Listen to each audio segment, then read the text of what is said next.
En el capítulo 1 de la Biblia, versículo 1, el libro del Génesis, así comienza la descripción de Dios. En el principio creó Dios los cielos y la tierra. Y cuando hablamos del principio, damas y caballeros, estamos hablando del origen y el principio del espacio, de la materia y del tiempo. Esto es muy importante. El tiempo tuvo un inicio y el tiempo va a terminar. Dios, el Dios de la Biblia, está fuera del tiempo de nosotros. Nosotros somos seres cuadridimensionales. Dios es un Dios hiperdimensional, que no está sujeto a las leyes a las cuales nosotros estamos sujetos. Él pertenece a la eternidad. Entonces, cuando hablamos de la eternidad, no estamos hablando del tiempo que se va a prolongar por sécula seculorum, sino que estamos hablando de que el tiempo en el cual estamos nosotros viviendo, en un universo cerrado donde nosotros vivimos, va a terminar de acuerdo a la Biblia. Y al salir del tiempo donde nos encontramos nosotros, se inicia la eternidad, donde las almas de los seres humanos que en esta vida tuvieron la oportunidad de poder entender cuál era su significado y quién era Jesucristo, que nos vino a revelar al verdadero Dios, pasarán la eternidad con Dios. En muchos seminarios y en muchas escuelas a nivel universitario siempre surge esta pregunta: ¿y qué de las personas que nunca conocieron a Jesucristo? ¿Y qué de los budistas, de los musulmanes, de los Vedas, de los que jamás, los aztecas, los cheyennes, los sioux que fueron espiritistas, los egipcios que nunca oyeron hablar del plan de Dios? ¿Qué será de ellos? La Biblia tiene respuestas para todas estas incógnitas, y la Biblia nos ofrece la respuesta en Romanos 2, del versículo 12 al 14, donde dice que todas las personas que han muerto sin el conocimiento de Dios, que es la Biblia, van a ser juzgadas no por lo que está escrito, sino por sus conciencias. Entonces, hay dos tipos de personas: los que nunca oyeron hablar de Dios o de Cristo. Puedes tú clasificarlos como los indígenas o personas que crecieron. En mi padre, por ejemplo, nuestro padre era sumamente religioso. En nuestra casa jamás leímos la Biblia. Tenía un candado la Biblia, porque si no venía una persona clasificada a la religión a la que pertenecíamos, no la podíamos abrir, porque estaba prohibida leer la Biblia hasta 1962, que el Papa Juan XXIII permitió por primera vez, después de más de 18 siglos, que el pueblo podía leer la Biblia, en el Segundo Concilio Vaticano. Y desde 1962 hasta nuestros días, gracias a Dios, que son millones de católicos que están leyendo la Biblia y están viniendo al conocimiento verdadero de Jesucristo, el Hijo de Dios. Entonces, nosotros encontramos en la Biblia que hubo un principio creado por Dios, y fue los cielos y la tierra. Y cuando nosotros buscamos la ciencia en la Biblia, damas y caballeros, señores científicos, astrónomos, cosmólogos que nos están acompañando, hay más, escuchen esto, hay más evidencias científicas en la Biblia de la creación, de acuerdo a las primera y la segunda ley de la termodinámica, a las leyes de la genética, de la física, de los principios de la entropía, de la biología, de la arqueología, de la antropología, que lo que nos ofrece la pseudociencia fuera de la Biblia. Es increíble. Antier estábamos mi esposa y yo con nuestros hijos en una ciudad en Estados Unidos, en el Museo de Ciencia de la ciudad de Dallas, Texas. Y ahí entramos, y desde que tú entras al museo te pone que venimos del producto de la evolución, que venimos de un huevo, que venimos de un proceso accidental, de una selección natural de las especies, y que de los dinosaurios nos convertimos en seres humanos, o de pescados en seres humanos, o de chivos, o de jirafas, etcétera, etcétera, cuando la misma ciencia biológica, los mismos los aminoácidos que forman las células del cuerpo niegan, y la genética y el mismo ADN hace imposible la evolución. No existe absolutamente una sola prueba de un cambio, de una mutación a otra, de una especie a otra especie. Una sola mutación no existe de una especie a otra especie. Entonces, ¿qué es la teoría de la evolución? Es algo pseudocientífico, por eso se llama teoría. Cuando Carlos Darwin hizo el libro El origen de las especies, Carlos Darwin, tú lees su libro y vas a encontrar este vocabulario: chance y, quizá, no sé, no estoy seguro, a lo mejor.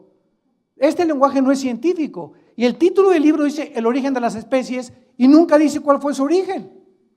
Qué increíble, ¿verdad? Qué contradicción más tremenda que tú escribas un libro del origen de los leones y nunca pones en el libro cuál es el origen de los leones o el origen del ser humano. Solamente son especulaciones, hipótesis, etcétera, etcétera, filosofías. Pero el ser humano, como hace un momento lo escuchamos en el testimonio, el ser humano es impresionantemente engañado. Y somos engañados y por eso hay seguidores de todo. Hay seguidores de Satanás, hay seguidores de los radicales musulmanes que les hacen creer que 42 vírgenes lo están esperando si se amarran bombas y se explotan. Hay seguidores para todas las cosas, para todas las filosofías, para todas las creencias existen en el ser humano. Porque el ser humano nunca ha oído, yo soy el camino, la verdad y la vida, lo dijo Jesucristo. Y es cuando llegas a Jesucristo, cuando llegas a la Biblia, cuando te das cuenta que las vendas se te caen y por primera vez en tu vida te enfrentas a la luz y a darte cuenta que el universo que existe, antes de nosotros existió otro universo. Dice la Biblia en el libro de Hebreos capítulo 11, versículo 3, estas palabras: por la fe entendemos haber sido constituido el universo por la palabra de Dios, de modo que lo que se ve fue hecho de lo que no se veía. Y vamos a partir de este punto. Antes de que Dios dijera, en el principio Dios creó los cielos y la tierra, la Biblia dice que había otra dimensión antes de la creación del universo físico, visible, terrenal. Y esta revelación no se puede obtener a través de la investigación científica, ni de la marihuana, ni con viajes de LSD, ni otros caminos equivocados. Para poder nosotros saber de dónde venimos realmente, quiénes somos, es Dios el Creador, el que tenía que bajar a este mundo hace 2000 años en la persona de Jesús y revelarnos y decirnos de dónde venimos, cuál es el propósito de nuestra existencia, quiénes somos y hacia dónde nos dirigimos. Y hasta que tú no tengas esta revelación, vivirás en filosofías. Vivirás especulando de una filosofía a la otra, de una botella a la otra, de una mujer a la otra, de un hombre a otro hombre, de una telenovela a otra telenovela, siempre buscando sin encontrar, y morirás exactamente como tú naciste. Naciste de las tinieblas, vivimos en tinieblas y muchos regresan al morir a las mismas tinieblas donde toda su vida nunca vieron la luz. Entonces, antes de que nosotros existiéramos, existía un mundo invisible de criaturas que la Biblia les llama ángeles, serafines y terafines y querubines. Y estas 4 especies que la Biblia menciona realmente son las criaturas que siguen actuando en el mundo donde estamos. Y la Biblia nos revela que estas criaturas que fueron creadas antes que nosotros tienen acceso al mundo físico terrenal donde tú y yo nos encontramos. Pero como el ser humano no entiende quiénes son estas criaturas, les llama los ovnis y los extraterrestres. Y estamos tratando de hacer contacto, como dijo el exastrónomo ateo Carlos Sagan. Si Dios nos hubiera dejado un mensaje más claro, pudiéramos creer en él. Pero la respuesta es que Dios se esconde precisamente del mundo físico terrenal para que no lo descubras a través de tus 5 sentidos, porque Él es espíritu. Y si quieres descubrir a Dios, tu espíritu tiene que nacer de nuevo. Y entonces comenzarás la búsqueda y la aventura más grande en la cual Dios nos ha puesto en este mundo.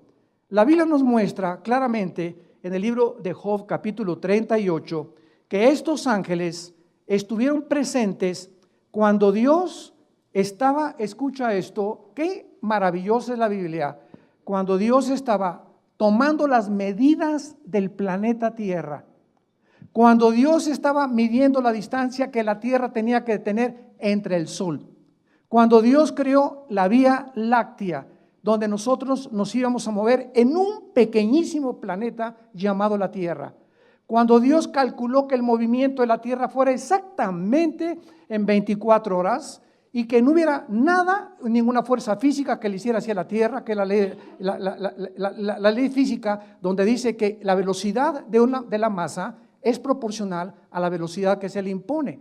Si yo tengo una canica y le hago así, la canica sale disparada, pero la canica se tiene que detener, porque la fuerza que yo le puse tiene que tener un momento en el que tiene que detenerse. Si tú lanzas un balazo, sale la bala y la bala tiene forzosamente que hacer una parábola y caer, o una flecha también. La pregunta a los científicos es, ¿quién hace que la Tierra no pierda su velocidad? ¿Quién permite que la Tierra gire a la misma velocidad? Y nos vamos al mundo microscópico y encontramos el mismo fenómeno.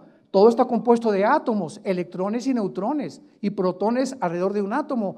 ¿Quién le da esa velocidad para formar a la materia? ¿Y quién inició eso para formar precisamente lo que se conoce como el mundo material? Bueno, estas respuestas, vuelvo a repetir, no pueden obtenerse a través de la investigación científica, porque va mucho más allá, señores ateos que nos escuchan, trasciende la comprensión y el cerebro de ostra que tenemos nosotros. El cerebro de caracoles, somos seres humanos limitados, intelectual, inteligentemente. No podemos rebasar la línea de inteligencia que Dios nos dio, porque los que han querido hacer esto se han vuelto locos. Como el ateo Friedrich Nietzsche, el alemán, que dijo que Dios estaba muerto. Y como Jean-Paul Sartre, el ateo francés que escribió La náusea y el muro en los 60s, que se le llamó el padre del existencialismo, en su libro de La náusea, concluyó, todo es una náusea en la vida, todo apesta, el mundo está descomponiendo, nada vale la pena. Y veo la vida como un muro que se pone enfrente de mí y que no puedo pasar más allá, porque querían estos ateos, con su mente limitada, entrar a la dimensión espiritual que no se puede penetrar más que con el conocimiento del Espíritu de Dios. Y esta es la razón y la respuesta por la cual el mundo se encuentra como se encuentra. Vemos aquí en el libro de Job capítulo 38 que dice el versículo 4, y por cierto, el libro de Job fue escrito en la misma antigüedad que el libro del Génesis. Es el libro más antiguo de la Biblia, junto con el Génesis, el libro de Job. Y dice así, ¿dónde estabas tú cuando yo fundaba la tierra? Versículo 4, házmelo saber si tienes inteligencia.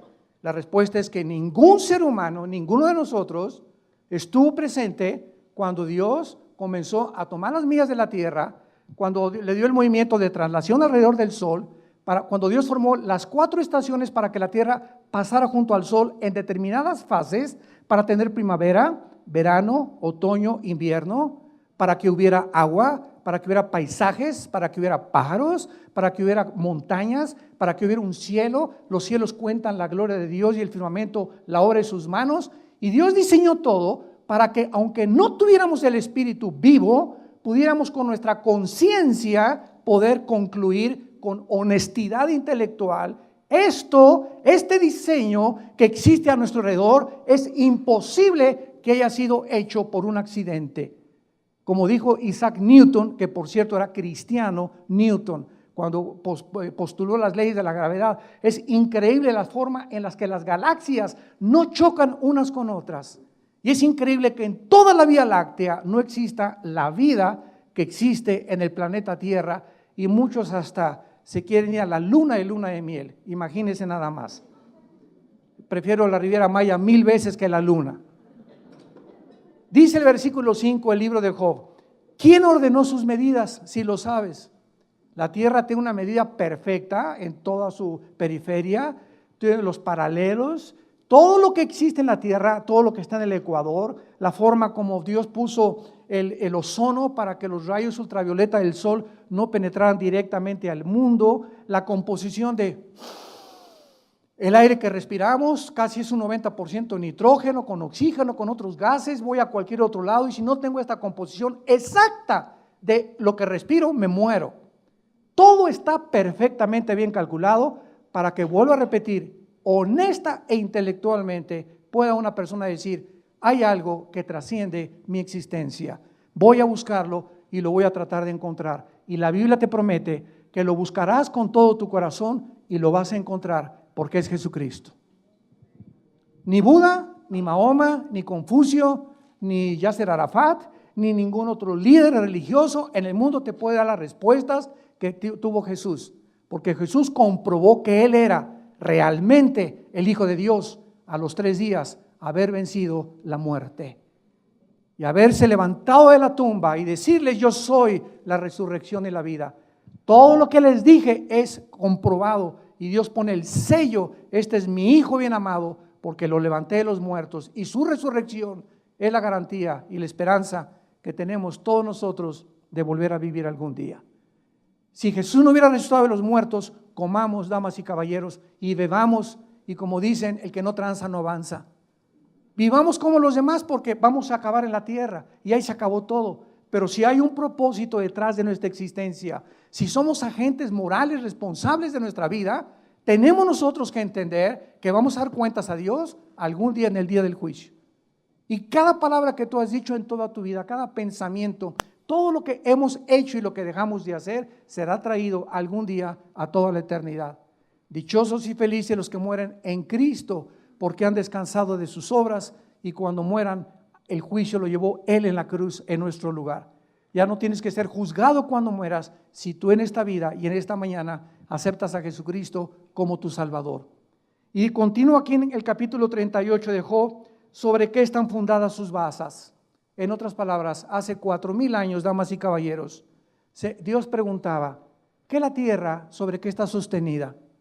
¿Se acuerdan ustedes esos libros donde ponían a una tortuga y a la tierra arriba? Yo creo que todavía en kinder me acuerdo de ver esas fotos que nos enseñaban los maestros, o ponían a Charles Atlas cargando la tierra, porque los científicos no podían entender quién sostiene la luna, cómo es posible que estén flotando en el espacio y que tenga un movimiento perfecto la tierra. Ya Dios lo preguntó hace 4000 años. A ver, los inteligentes, ¿sobre qué está fundada la tierra? ¿Qué cimientos tienen y por qué no se cae en el espacio? Y el versículo 7, el que nos interesa, dice así: cuando alababan todas las estrellas del alba y se regocijaban todos los hijos de Dios. En otras palabras, los hijos de Dios son los ángeles en el Antiguo Testamento, tanto los malos, como lo vamos a ver, como los que se quedaron fieles a Dios. Pero la Biblia nos dice que cuando Dios estaba formando la tierra, las únicas criaturas que existían, no había sapos, ni ranas, ni rinocerontes, ni seres humanos, ni el hombre cromañón, ni el hombre Pekín, y todas estas tonterías que han hecho, que son fraudes intelectuales de la antropología. Ninguno es el hombre Pekín, el hombre cromañón, el hombre de Neandertal. Todos son fraudes intelectuales que trataron de juntar huesos de animales con huesos humanos para comprobar de que era el eslabón perdido. Todos son fraudes intelectuales. No había nadie más que los ángeles de Dios. Y Dios les permitió ver cómo podía Dios hacer la tierra. Sin embargo, todas estas criaturas que existieron antes que nosotros fueron creadas igual que nosotros, con libre albedrío. No hay una sola criatura que Dios haya creado en el universo como un robot, que le dio cuerda para que le dijera: te amo, te amo, te amo. Los mismos ángeles que vivían cerca de Dios, Dios les dio la oportunidad de escoger ellos quedarse cerca de Dios o rebelarse en contra de su Creador. Y la criatura, de acuerdo a la Biblia, más hermosa, más poderosa, más inteligente y más sabia después de Jesucristo, aunque Jesucristo no fue creado desde luego, pero la criatura creada más espectacular y majestuosa de toda la creación de Dios fue un querubín llamado Lucifer, que muchas personas lo ponen con cuernos y con cola, y sin embargo es la criatura más hermosa que Dios creó desde el principio del tiempo hasta el final del tiempo. No ha habido ninguna otra criatura creada como Lucifer, y encontramos su creación en el libro de Ezequiel, capítulo 28. Y dice así en el versículo 13, qué interesante: en Edén, en el huerto de Dios estuviste. Esto significa, damas y caballeros, que el planeta Tierra ya había sido ocupado anteriormente por nosotros. El planeta Tierra ya había sido ocupado anteriormente por nosotros, no por seres humanos, sino por criaturas angelicales. Y fue precisamente cuando Dios colocó a Adán y a Eva en el huerto del Edén que ya se encontraba ahí Satanás, porque su palabra, como lo vamos a ver en Ezequiel 14, en Isaías 14 y Ezequiel 28, la palabra de Satanás primero era Lucifer, que significa, o Luzbel, el portador de la luz, Jailel en el hebreo. Dios no creó al diablo. La palabra diablo significa el que engaña o el engañador. Y la palabra Satanás o Satán en el hebreo significa el adversario. Entonces, Lucifer, el que portaba la luz, se convirtió en un adversario de Dios. Se convirtió en el enemigo de Dios y en el acusador de todas aquellas personas que Dios iba a crear para poder traer a nuestra vida tormento, ansiedad, estrés. Dios no te ama, Dios no te quiere, Dios no se preocupa por ti, y poner ese temor que es la antítesis de la fe cristiana, el temor. El arma más grande que Satanás usa es el temor. Y es el espíritu más poderoso que nos impide y nos congela, nos detiene el poder desarrollarnos. ¿Qué es el temor? ¿Es una expectación o es algo que tú anticipas que va a salir mal y que la mayor parte de las veces no sale mal? Pero ese es el temor. Esto no va a salir a bien y no me voy a casar, y qué me va a pasar, y si mi esposo se muere, y si mi esposa se muere y no me deja el dinero, y si esto y el otro, y comenzamos a anticipar cuestiones que se vuelven obsesivas, se convierten en un estrés y se convierten en depresiones. Y te amargas tu vida, la cortita vida que tenemos, tan corta que es, para que vivas amargada y vivas amargado, y Satanás te grita: alabío, alabao, alabim bomba. Esa mi panchita, esa mi panchita, ese mi panchito, ra, ra, ra. Y Jesús viene a librarnos de ese espíritu para que podamos nosotros tener el espíritu y libertad de poder y amor propio. Dice la Biblia en Ezequiel 28 que Satanás fue criado en el Edén. En el huerto de Dios estuviste, de toda piedra preciosa, de cornerina, topacio, jaspe, crisólito, berilo, etcétera, etcétera. Todo el vestido de Satanás eran todas las joyas que ahorita hacen que la mayor parte de los humanos se maten por ellas.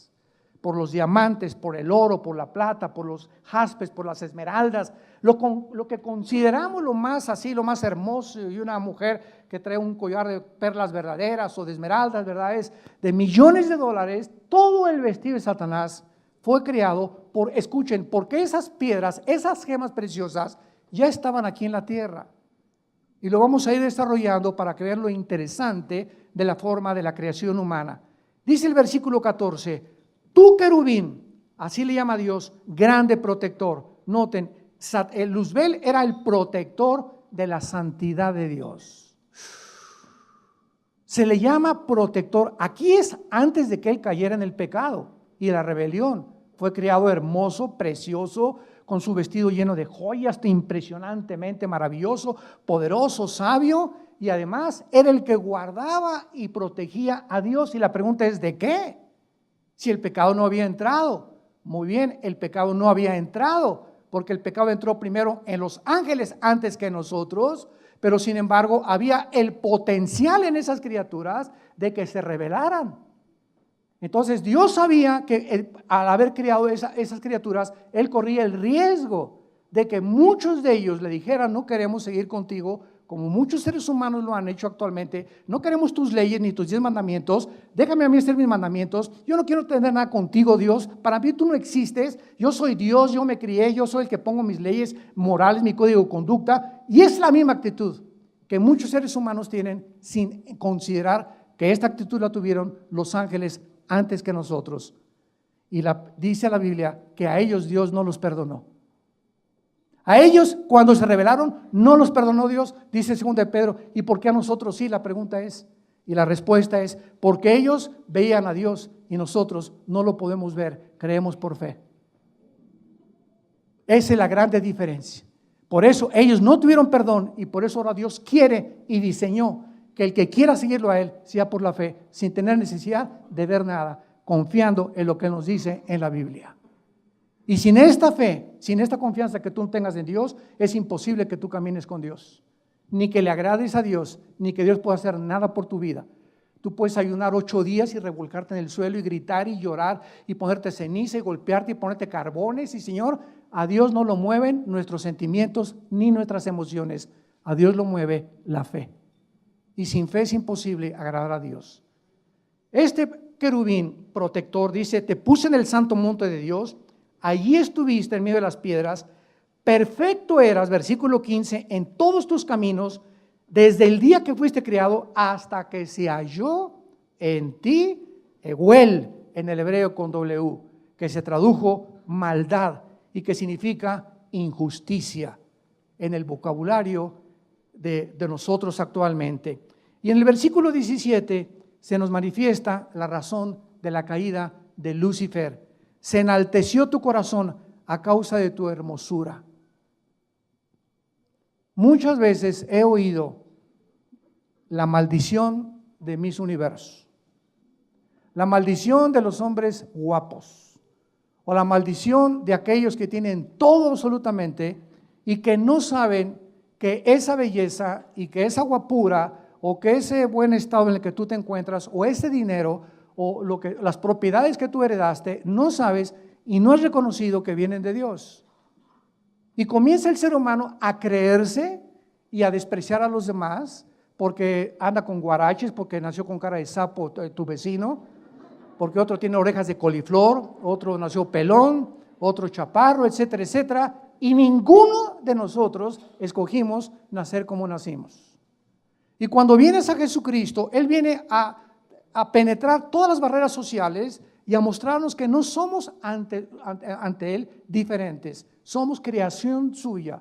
Y no hay griego, ni judío, ni italiano, ni indígena, ni negro, ni amarillo, ni café, como le llaman ahora a los paisanos allá en Estados Unidos, les llaman los cafés, ¿verdad? O los blancos, todos somos absolutamente creados y todos tenemos la imagen y semejanza de Dios y todos fuimos creados a su imagen. Y hay de aquellos que son racistas, que es uno de los pecados que más vino a combatir el Hijo de Dios. El desprecio por las clases más pequeñas, el desprecio que porque lávame los zapatos y que aquí quítate India fea, India bruta, India María, sáquese de aquí. Y cuando comenzamos a tener esa actitud ante los demás y comenzamos a tratar a las personas como cosas y no como criaturas de Dios, es cuando comenzamos a enorgullecernos y cuando comenzamos a ver que la gracia de Dios se aleja de nuestra vida.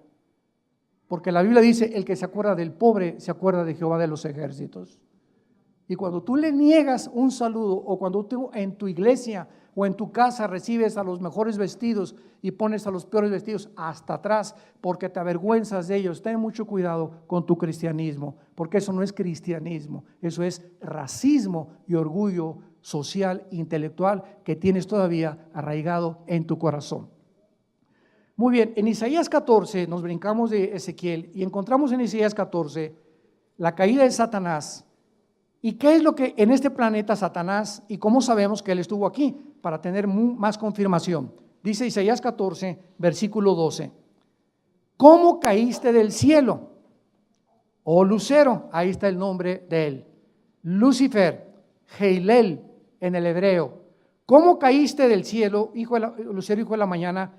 Cortado fuiste por tierra, tú que debilitabas a las naciones. O sea, antes de nosotros ya había naciones aquí en el mundo formadas por ángeles y el mundo había sido dividido de diferentes formas por los mismos ángeles. ¿Cómo lo sabemos? Dice el versículo 13, tú que decías en tu corazón, subiré. ¿Cómo puedes subir? Cuando subes o bajas. Cuando subes es para arriba, ¿no? Cuando bajas es hacia abajo. O sea que Satanás se encontraba abajo del cielo. Y entonces aquí fue en la tierra donde él planeó el pinochetazo. Fue en este planeta, antes de que nosotros pudiéramos ser, y cuando Dios volvió otra vez a recrear el planeta Tierra, como lo vamos a ver, que Satanás desde este mundo planeó subir al cielo y dijo, no, yo voy a ir allá al trono de Dios y lo voy a asaltar, y planeó, ¿verdad?, sus ángeles, vamos a dar el pinochetazo, el golpe de Dios, y dice Satanás, junto a las estrellas de Dios, y había estrellas antes que nosotros. Cuando yo oigo muchos cristianos que dicen que el universo tiene 6,000 años o no pase 10,000 años, bueno, ni siquiera la misma arqueología ni la astronomía nos permiten concluir con eso. El potasio argón, el carbono 14, la radioactividad, que son de los 96 métodos científicos para probar la antigüedad de la Tierra y de las cosas, tienen una aproximación de 13 a 17 millones de años que el planeta Tierra existe. Los mismos dinosaurios, los mismos huesos que han aplicado el carbono 14 a los dinosaurios, está comprobado que los dinosaurios no formaron parte de nuestra creación. Ellos vivieron en el mundo antes que nosotros. Los dinosaurios son fósiles que existieron en el mundo preadámico antes que nosotros. Yo siempre lo creí desde que me convertí a Jesucristo, porque no se podía comparar ni se podía llegar a la conclusión de que si el hombre fue creado con los dinosaurios, hubieran acabado con nosotros, hubieran acabado con la raza humana, ¿verdad? Porque no había arma que pudiera penetrarnos y en aquel tiempo no había ni siquiera municiones. Levantaré mi trono, dijo Luzbel, y en los montes del testimonio me sentaré a los lados del norte. Sobre las alturas y las nubes subiré y seré semejante al Altísimo. Cuando un ser humano, igual que los ángeles, concluye con esta filosofía, yo voy a ser como Dios, no necesito a nadie, yo tengo la sabiduría para ser padre, para ser esposo, para manejar mi negocio, para administrar, para vivir, yo sé lo que es bueno y lo que es malo. Si te quieres casar hombre con hombre, que se casen, mujeres con mujeres que se casen, verá, cada quien haga su vida como quiera. Este relativismo moral en el que la sociedad se encuentra es la razón por qué hemos violado los códigos de conducta y de moral del Dios de la Biblia. Porque nos hemos alejado y nos hemos convertido en dioses. Y ese pensamiento luciferiano, satánico, es el que Él penetra en tu corazón, haciéndote creer que tú puedes vivir independiente de tu Creador. Y por eso tu vida se encuentra en la condición en la que se encuentra, porque separados de Él nada podemos hacer. Cuando Él fue arrojado entonces aquí a la tierra y aquí planeó todo lo que quiso Satanás, vemos nosotros en segundo lugar que por millones de años antes que nosotros reinó la oscuridad. Y cuando llegamos a Génesis capítulo 1 versículo 2, encontramos lo siguiente, que es lo que contradice el versículo 1.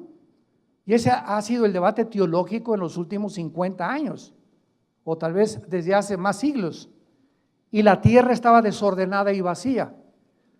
Y vemos más adelante en Jeremías que Dios no creó la tierra desordenada y vacía. ¿Qué pasó entre el versículo 1 y el versículo 2? Y la tierra estaba hecho un caos, dice en el original hebreo, tohu bohu. Y las tinieblas estaban sobre la faz, del abismo. Vemos nosotros desorden, caos, tinieblas, y el Espíritu se movía sobre la faz de las aguas. Todo este lenguaje, tinieblas, caos, desolación, no son palabras que están asociadas con la luz de Dios. Y Dios no crea nada absolutamente en tinieblas. ¿De dónde surgieron estas tinieblas? En el versículo 1 es, y dice en el hebreo, a ver si me acuerdo cómo dice, Bereshit Elohim bara ha-samayim ha-eretz. Así dice en el hebreo, en el principio Dios creó los cielos y la tierra. Y esa palabra eretz es tierra sin agua, tierra seca. Y en el versículo 2 aparece la tierra envuelta en agua. Y Dios tuvo en los días que pasaron separar el agua y crear la atmósfera, que se queden el 80% de los mares en la tierra y casi un 25-30% de tierra. ¿Quién cubrió a la tierra con agua? ¿Quién cubrió a la tierra con tinieblas? Y esto fue entre el versículo 1 y el versículo 2, la rebelión que tuvo lugar en el cosmos, de la cual muchos no pueden todavía querer aceptar. Algo sucedió entre el versículo 1 y el versículo 2. Y entonces los ángeles se podían haberse preguntado, ¿ya se olvidó Dios de lo que Él iba a hacer y en su plan? El silencio de Dios confundía a los mismos ángeles.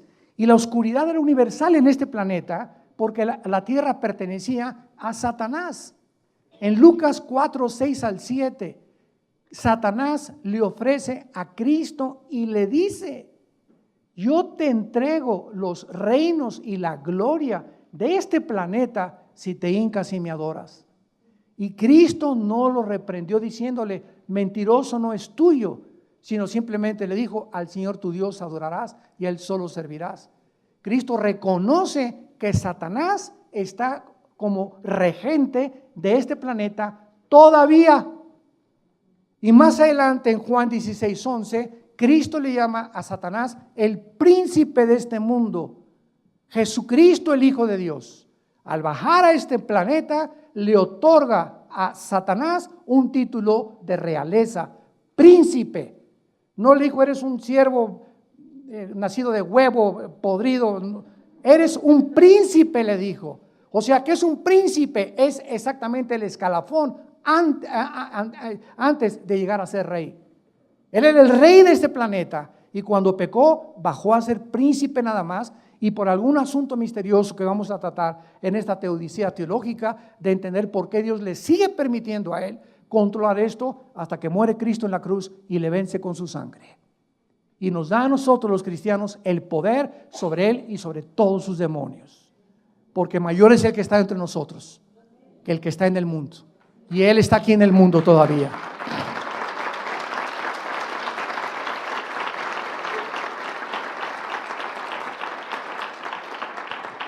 El apóstol Pablo en Efesios 2:2 le llama también el príncipe de la potestad del aire. Y es interesante que la palabra aire es atmósfera, aer en el griego. O sea que Satanás opera no en la luna ni en Marte, Satanás opera de la atmósfera hacia abajo, de acuerdo a la Biblia. ¿Y qué hay de la atmósfera hacia abajo? Qué interesante que de la atmósfera hacia abajo opera el espectro electromagnético. ¿Qué es el espectro electromagnético? Cuando Dios dijo, y que sea la luz. Entonces, ¿qué es la luz? Los mismos científicos no pueden definir la luz, pues es un fluido de electrones. Es algo que corre nada más, ¿verdad? Pero es inexplicable, no se puede determinar realmente qué es la luz. Y cuando vemos nosotros que el espectro electromagnético es lo que rodea la Tierra y hace posible que ahorita yo con el micrófono, ustedes me escuchen, hace que viaje el sonido en ondas. Tú prendes un radio y ahorita aquí junto a nosotros hay 500 frecuencias invisibles, pero tengo un aparatito que se llama el radio y pongo la charrita del cuadrante, pongo el XW, pongo esto y de acuerdo como yo le mueva, la banda va agarrando, la banda a la que yo sintonizo y esa la trae a mis oídos, pero aquí están todas en la atmósfera. Y al decir que Satanás es el príncipe de la potestad del aire, nos habla Dios que Él está a cargo de las comunicaciones del mundo. Programas de televisión, programas en el cine, programas en el radio, telenovelas, Él está controlándolo todo. Oremos por todas las estaciones y los programas cristianos que existen para contrarrestar el veneno de Satanás. Miguel, tal vez el arcángel, le pudo haber dicho a Dios, ¿verdad? Bueno, ¿qué pasa, Señor? ¿Qué es lo que sucede? Y de repente dice en Génesis 1, versículo 3, y dijo Dios que sea la luz. Y Dios que hizo que la luz resplandeciera de las tinieblas, es el que ha hecho resplandecer en nuestros corazones a la imagen de su Hijo Jesucristo. Lo dice en 2 Corintios capítulo 4. Y así como Dios hizo que del universo resplandeciera la luz y de las tinieblas desaparecieran y apareciera la luz, así nosotros nacimos en tinieblas y cuando Cristo entra, se van las tinieblas y comienzas tú a caminar en esa luz que se llama Jesucristo. Que sea la luz, y vio Dios que la luz era buena. Versículo 4, Génesis 1. Y separó Dios la luz de las tinieblas. Hubo la necesidad del Eterno de separar una de otra cosa, para que no dijéramos las tinieblas son luz y la luz son tinieblas. El relativismo filosófico del siglo XXI, que a lo malo le llamamos bueno y a lo bueno le llamamos malo. Como una vez que el presidente Reagan aterrizó en Washington y se acercó un periodista y le dijo, ¿usted qué opina del homosexualismo? Y contestó el presidente Reagan, ¿verdad? Bueno, es pecado. Y entonces el periodista le contestó, bueno, eso es lo que usted piensa, pero para mí no es pecado. Y el presidente Reagan le volvió a decir, ¿sabe una cosa, amigo? Que realmente y finalmente no es lo que usted piensa ni lo que yo pienso, sino lo que dice Dios. Dios condena el homosexualismo en la Biblia. Entonces no es lo que tú piensas, ni lo que la doctora Corazón, ni el doctor en sexualismo, ni el psiquiatra, ni el psicólogo. Es Dios el que establece las leyes morales del hombre. Y Dios trajo a Adán y le trajo a Eva, no le trajo a Carlos ni a Pepe. Hace poco tuvimos un debate y quiero decirles que al mismo tiempo que Dios condena el homosexualismo, Dios ama a los homosexuales. Dios ama a los homosexuales. ¿Por qué? Porque son criaturas hechas a la imagen y semejanza de Dios, pero ellos tienen que ser confrontados y entender que es un camino equivocado, simplemente es todo. Así como el robo, como el asesinato, como el divorcio, cuando por adulterio, todos son pecados que Dios condena y que hay perdón en la sangre de Jesucristo. Y hace poco una reunión, ¿verdad?, que hubo de gays, siempre me dicen, es que la Biblia, usted es un religioso, vamos a hacer a un lado la Biblia, les dije, vamos a hacerla a un lado y vamos a las leyes naturales. Y le pregunté a esta pareja de muchachos que estaban casados que quieren adoptar un niño, les dije, ¿por qué no tienen ustedes el niño? ¿Por qué? Porque lo tienen las mujeres. Ah, ¿verdad? Entonces las mujeres son máquinas nada más de parir para ustedes. Ustedes se casan y van a comprar un niño que lo paran las mujeres. Y le dije, cuando el niño crezca a los 7, 8 años de edad, en la primaria, que son los niños más crueles y sanguinarios, a esa edad, con el famoso bullying, le van a preguntar, ¿cómo se llama tu mamá? Pepe, y tu papá Carlos. Y yo les dije, mira, no hay ningún problema, si quieren hacer eso ustedes, háganlo, pero ¿por qué tienen que arrastrar a los niños? ¿Por qué tienen que manchar psicológicamente una criatura que es inocente? El día te va a preguntar también, ¿no tuviste mamá, papá? ¿Y qué le vas a contestar? Le dije, sí, tengo mamá. Y yo, ¿por qué no tengo mamá? Te va a contestar tu hijo o el que adoptaste. ¿Y por qué yo no tengo mamá? Porque a mí me niegas el derecho de tener una madre como tú la tuviste. Y si siguiéramos ese camino, como les dije, olvidemos ya de la Biblia y la religión, la misma naturaleza nos da testimonio, el león con la leona, el jirafo con la jirafa, el perro con la perra, el gato con la gata. Si no hubiera los sexos, no hubiera reproducción, el mundo acabaría en un caos. Dios establece la familia como el cimiento y el fundamento más grande, y este es el síntoma de descomposición más grande que cualquier sociedad pueda tener cuando se legalizan estas cosas. Somos una sociedad que estamos precipitando nuestro camino a los juicios de Dios. Y no nos espantemos de los temblores, y los terremotos, y los tsunamis, y los ventavales, y los incendios, y lo que está pasando en el mundo, y le echamos la culpa a Dios, cuando es el pecado de nosotros lo que hace que la naturaleza se vuelva nuestra enemiga. Y finalmente Dios, en medio de este caos, crea al ser humano. Y dice la Biblia en Génesis capítulo 1, versículo 26, que Dios, después de todo este caos, decide poner una criatura en este mundo más débil que Satanás, inferior que los ángeles, para que estas criaturas que nos llamamos los seres humanos pudiéramos algún día entender la razón por la cual estamos en este mundo, porque Dios quiere que nosotros, no los ángeles, escuchen, Dios escogió que nosotros los seres humanos reináramos eternamente con su Hijo Jesucristo. Y Él va a venir ya, no tarde en venir Jesús otra vez en su segunda venida a establecer el reino milenial, donde nosotros tendremos las vacaciones durante 1000 años y será cambiada la ecología del mundo, las rosas no tendrán espinas, el león se acostará con el borrego, las culebras no tendrán veneno, todo esto que ha manchado la creación.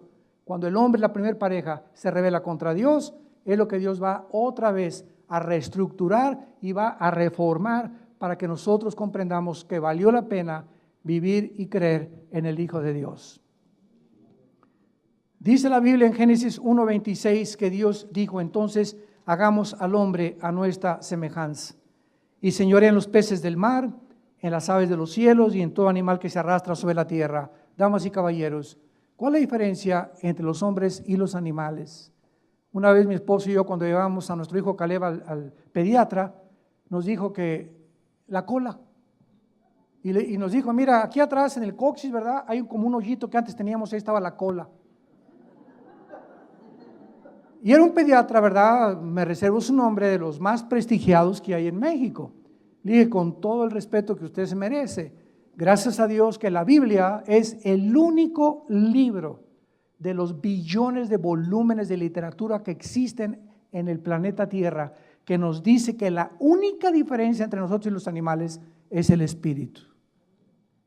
Esta es la dignidad que tenemos. Nunca he visto un grupo de conejos adorando a Dios. Ni Chita, ni sus padrinos, ni sus hermanos, ni sus primos de Chita tampoco. Y cuando te dicen en la escuela que tú vienes del chango, dile a tu maestro que a quién se parece él. Tenemos 6,000 años, 6,500 años aproximadamente de que el ser humano está aquí en ese planeta de acuerdo a la Biblia, y en todo este tiempo no ha habido una sola evidencia de una mutación de una especie a otra especie.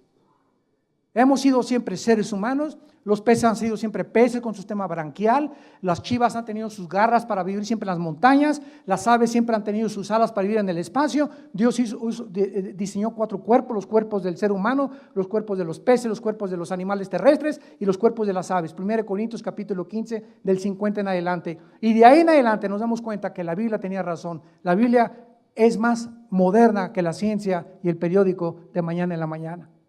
Y ahí la tienes en tu casa y tú viendo todavía el Calimán y Jóvenes y Ricas. Qué triste, ¿verdad? Dios pues crea al ser humano para que conociéramos a Dios, para que lo buscáramos con todo el corazón.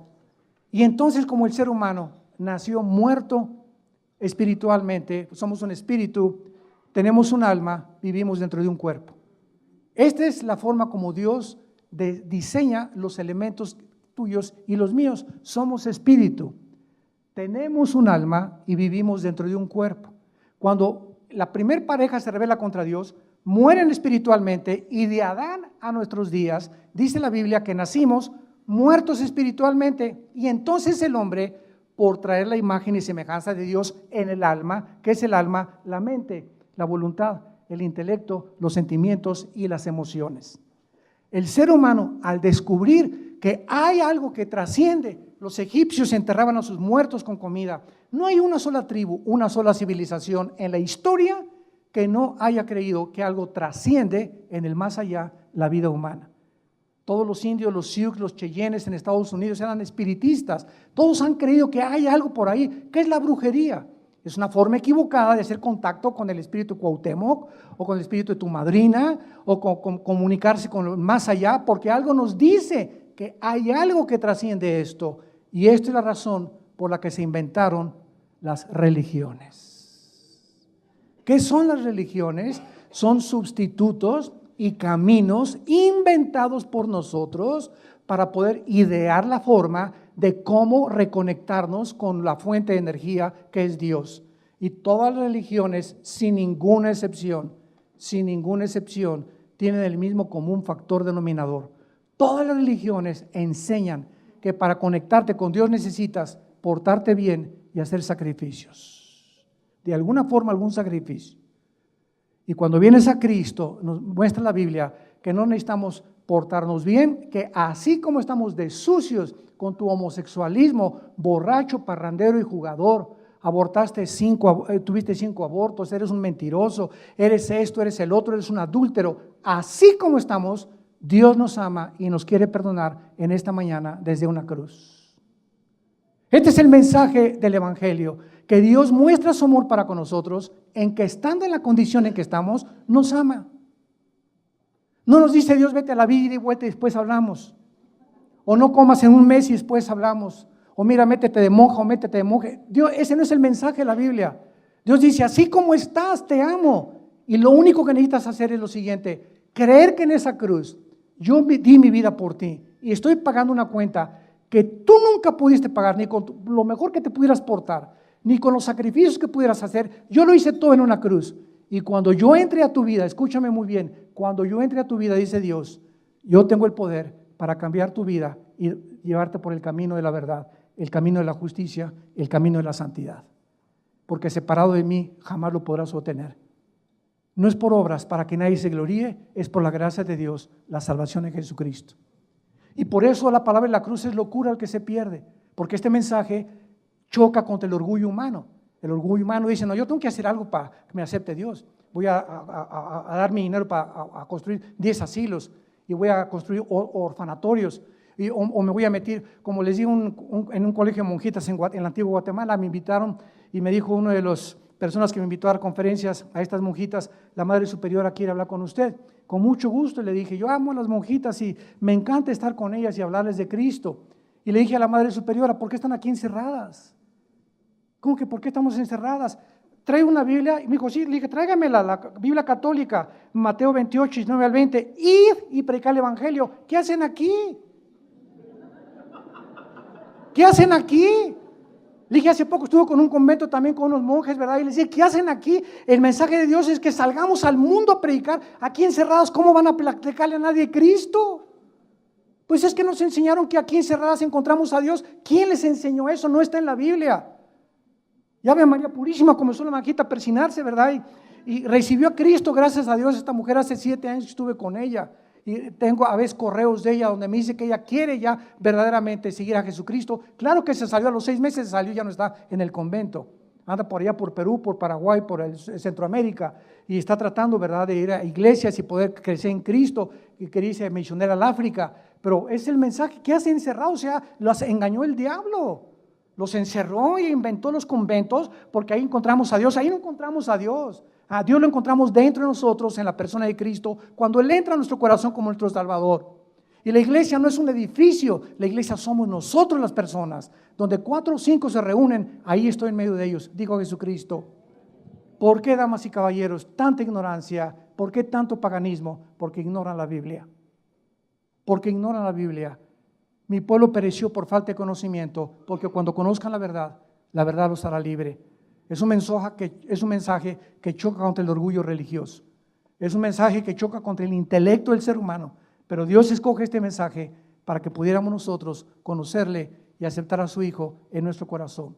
¿No quisieras tú en este plan cósmico de Dios, donde Él ideó que nosotros, pobres criaturas, ahorita, menores que los ángeles en poder y sabiduría, algún día reinemos con Él? ¿No quisieras en esta mañana salir de este lugar con Él en tu corazón y darle las gracias de que Él te trajo? Es un milagro que tú estés aquí, porque no es coincidencia ni es accidente. Esta mañana tú tenías una cita con Él. Él te trajo con un invitado, te invitó tu primo, tu amigo, veniste de curioso, porque la curiosidad es la que nos ve muchas veces encontrar la verdad, pero por alguna razón en esta mañana Dios quiere tocar tu vida, entrar a tu vida y darte la seguridad del perdón de tus pecados y la vida eterna. Les pido a muchos de ustedes, si gustan, que inclinen su cabeza y le digan a Dios en esta mañana, así, en las circunstancias en que tú te encuentras, no importa lo que tú hayas hecho, la sangre de Cristo nos limpia de todo pecado. Esta es su misericordia. Esta es la gracia de Dios, que Él nos acepta como somos, de pecadores, y nos dice: mi Hijo lo hizo por ti. Tú nunca lo pudiste haber hecho, por más sacrificios que hayas hecho, por más religiones que hayas adoptado. Es la muerte de mi Hijo, la medicina para sanar tu alma. Si las religiones salvaran, la muerte de Cristo fue algo desperdiciado. Porque tuvo Jesús en Getsemaní sudar gotas de sangre y decirle: Señor, si hay otro camino, si hay otro camino, búscalo, Señor, y no beba yo esta copa. Señor, mejor diles que se porten bien y nos vemos en el cielo, que abracen una religión y que los vas a perdonar. Y el Padre le contestó: no, sin derramamiento de sangre no hay perdón de pecados. No somos nosotros los que determinamos la manera de reunirnos con Dios, de reconectarnos con Dios. Es Él. O aceptamos su manera o somos rechazados como Caín. Si tú quieres en esta mañana aceptar este mensaje de gracia, de perdón, dile con toda tu alma estas palabras a Jesús: Señor Jesús, creo que hace 2000 años en esa cruz tu cuerpo fue convertido como un guiñapo humano. Te pusieron espinas, clavos en las manos, destrozaron tu cuerpo con el látigo romano, clavos en tus pies, para que en esa cruz tú me estabas diciendo que me amabas y que me sigues amando. Te pido, Jesús, que en este instante entres a mi vida. Gracias por tan grande perdón que no merezco, pero he comprendido que es por tu gracia, que tú me lo estás regalando sin que yo tenga que hacer nada más que creer en ti. Pero ahora he comprendido también que al creer en ti, que pagaste en mi lugar con tu sangre, me darás al Espíritu Santo para que me dé el poder de vivir para ti, de cambiar mi corazón y de transformar mi vida. Gracias por tan grande amor. En el nombre de Jesús. Vida Nueva para el Mundo se sostiene y propaga el mensaje de